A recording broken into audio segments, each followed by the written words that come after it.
अस्सलाम वालेकुम, welcome to bird साइटी। और आज की वीडियो का टॉपिक, जैसा कि आपको वीडियो के ट्रेलर से पता लग चुका होगा, तो यार आपको सूरत हाल बतानी है। तकरीबन मुझे वीडियो अपलोड किए हुए 1 से 1.5 महीना हो गया है। तो इस 1 से 1.5 महीने के अरसे के अंदर मैंने जो भी चेंजेस किए अपने सेटअप के साथ, वो मैं आप लोगों को दिखा देता हूँ।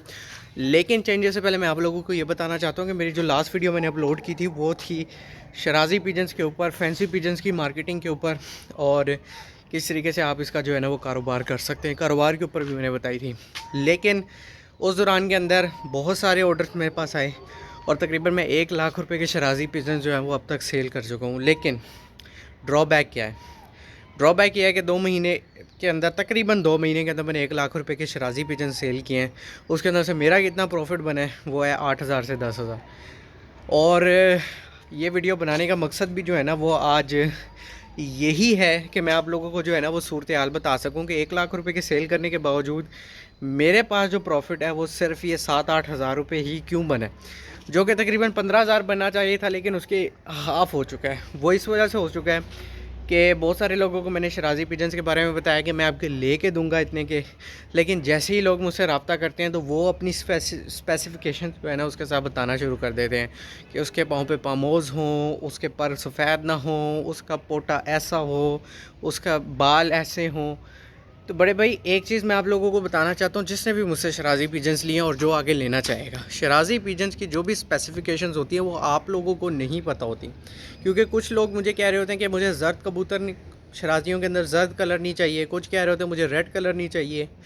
देखें, मैंने आप लोगों को पहले भी वीडियोस के अंदर बताया था कि ये पकड़ के कबूतर होते हैं। ठीक है, पकड़ के कबूतरों सस्ते इस वजह से मिलते हैं क्योंकि ये लोग कबूतर अपने आसपास वाले लोगों को इसलिए सेल नहीं करते क्योंकि उन्हीं के पकड़ते हैं, और उनको जब वापस सेल कर देते हैं तो एक तरह से इनके लिए ये जो है ना वो चैलेंजिंग होता है कि एक तरह से इनके लिए जो है वो शर्म का बाइस बनता है कि जो कबूतर मैंने पकड़ा था वो मैं बंदे को वापस सेल कर दूं और उसकी छत पे वो दोबारा कबूतर पहुंच जाए। ठीक है ना, तो ये बुरा एक समझा जाता है। तो फिर मैंने कबूतर उनसे लिए, उनसे मैं सौदा वगैरह करता रहा कबूतरों का। तो काफ़ी कबूतर मैंने पिंडी भेजे, काफ़ी कबूतर मैंने मानसेरा भेजे, सक्खर भेजे, कराची भेजे, ठीक है, KPK के अंदर भेजे, सवाबी में भेजे, पेशावर के अंदर भेजे। ठीक है, इस तरह से बहुत सारे लोगों को मैंने भेजे, बहावलपुर के अंदर भेजे, लोधरा भेजे, ठीक है, भक्कर भेजे, बहुत सारे लोगों को मैंने कबूतर भेजे। लेकिन मेरा प्रॉफिट लेस क्यों हुआ? देखें, ये जितनी भी ट्रांजैक्शंस मुकम्मल होती हैं ना, ये मुकम्मल होती हैं ओवरऑल एक कॉन्सेप्ट के तहत। एक कॉन्सेप्ट होता है जिसे फॉलो किया जाता है कि आप मुझसे रब्ता करते हैं, मैं आपको कबूतर जो है वो लेके देता हूँ, आप मुझे पैसे भेजते हैं, मैं आपको कबूतर लेके देता हूँ, कबूतर लेने के बाद मैं आपको कार्गो करवाता हूँ। ये जो पीछे वाले सारे प्रोसेस है ना कार्गो तक, ये हो जाते हैं ईजी।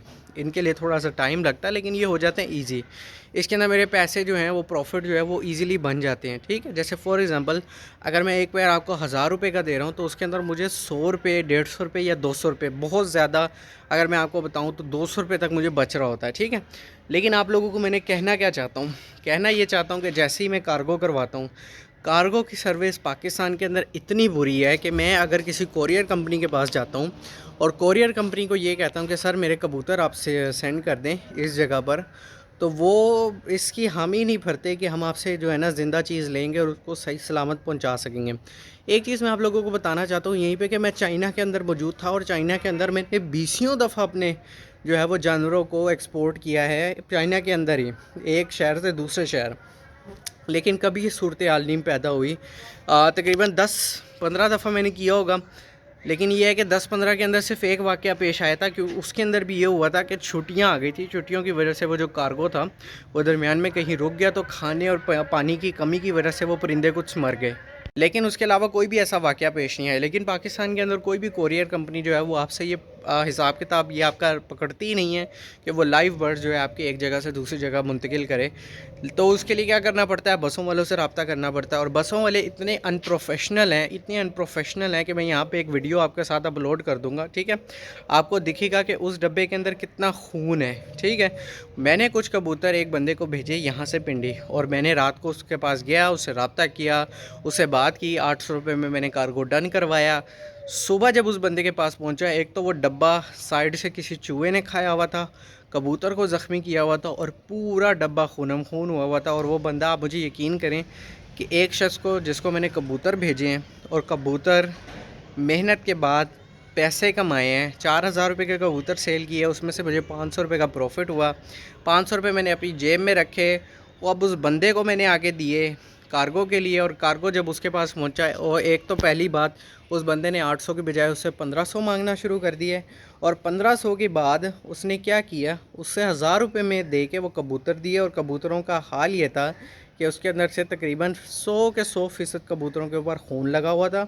और 1 या 2 कबूतर जो हैं वो बाकायदा ज़ख्मी थे, उनके पाँव से खून रिस रहा था, ठीक है।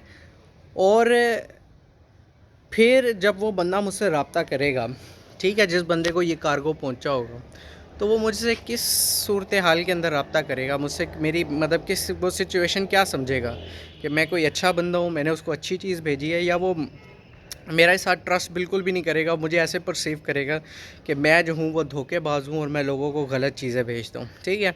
तो आप लोगों से सिर्फ आज ये बात करने का एक मकसद यही था कि आपने एक तो मुझ पर ट्रस्ट करना है, ठीक है ना।